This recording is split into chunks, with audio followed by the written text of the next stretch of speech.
किसी भी क्षेत्र में अगर इंसान को सफलता पानी है तो उसके लिए अगर सबसे आवश्यक कोई वस्तु है, कोई चीज़ है, तो वो है इंसान का आत्मबल, उसका सोल पावर।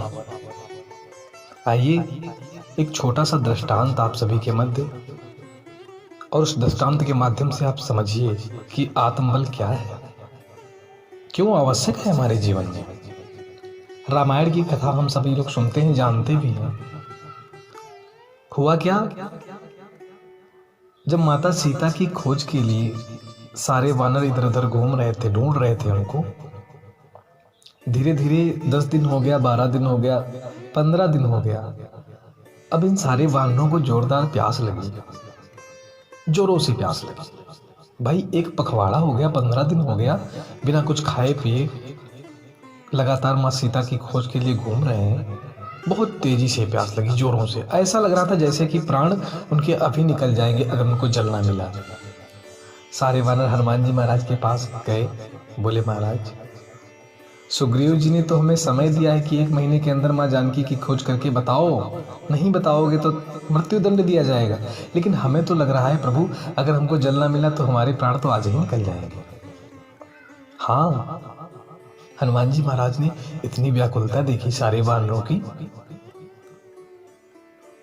और जल की खोज के लिए निकले।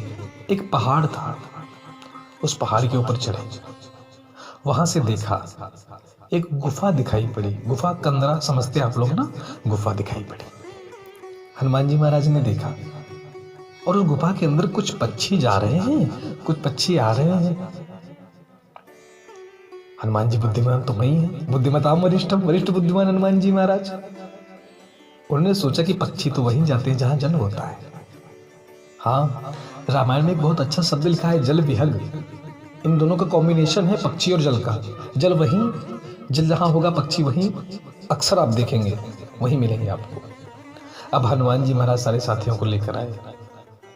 अभी तक अंगद जी महाराज तो आगे आगे थे, मुखिया थे, सबसे आगे आगे थे। लेकिन यहाँ पर जब संकट की बात आई, भाई गुफा है, उसके अंदर कुछ भी हो सकता है, तो हनुमान जी को आगे कर दिया। आगे कहीं हनुमंत ही लीना। और अभी तक हनुमान जी महाराज पीछे थे, पाछे पवन तनय सिर नवा। लेकिन संकट की घड़ी में हनुमान जी महाराज को आगे कर दिया। हनुमान जी महाराज सबको लेकर उस गुफा के अंदर प्रवेश किए।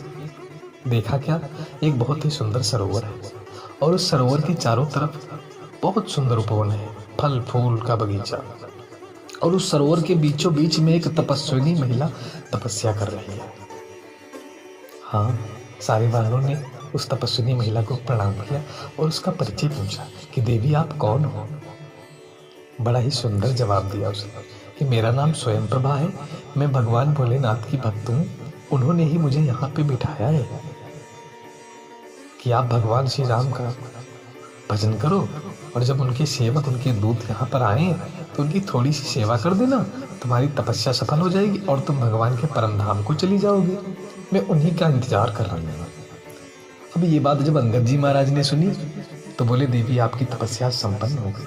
क्यों? क्योंकि हम राम जी के ही दूत हैं।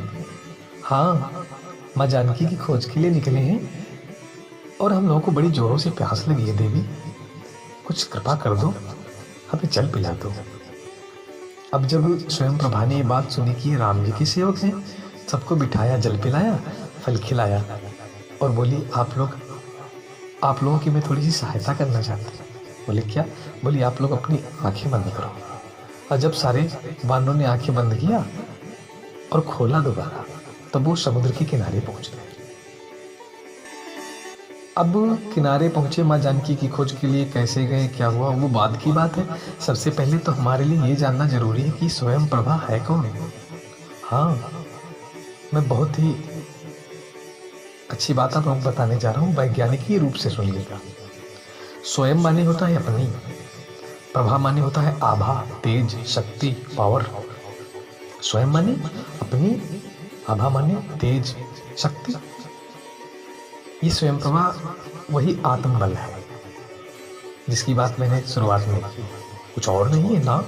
भक्ति की खोज हो किसी भी क्षेत्र में, किसी भी खोज में अगर आपको सफलता पानी है, किसी भी क्षेत्र में सफलता पानी है, तो आपका जो सोल पावर है, स्वयं प्रभा है, आपका आत्मबल है, वो बिल मेंटेन होना चाहिए। हाँ, बहुत जरूरी है। स्वयं प्रभा का हमारे जीवन में होना बहुत ही आवश्यक है। जिस इंसान के जीवन में आत्मबल नहीं है ना, वो सक्सेस नहीं हो सकता, सफल नहीं हो सकता किसी भी क्षेत्र में। विनोबा भावे जी की मुझे एक बात याद आती है। वो कहते थे कि आइटम बम से भी अगर खतरनाक, उससे भी खतरनाक कोई बड़ी चीज है तो वो है इंसान का आत्मबल, सोल पावर। आइटम बम में क्या है? वो एक शहर को हिला सकता है, जला सकता है। बहुत ज्यादा पावरफुल होगा तो एक प्रदेश को हिला सकता है। लेकिन इंसान का जो आत्मबल है वो तीनों लोक हाँक देगा। हाँ, हनुमान चालीसा में आप पढ़िए, लिखा है, आपन तेज समारो आप है। आपन तेज मतलब स्वयं प्रभा। आपन माने अपना, तेज माने प्रभा, बल, पावर। आपन तेज समारो आपे, तीनों लोक हाँक देगा। इंसान के आत्मबल में वो शक्ति है कि वो तीनों लोगों को हिला सकता है।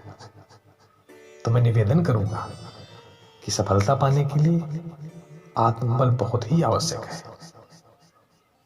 जय श्री राम, श्री सीताराम, राधे राधे।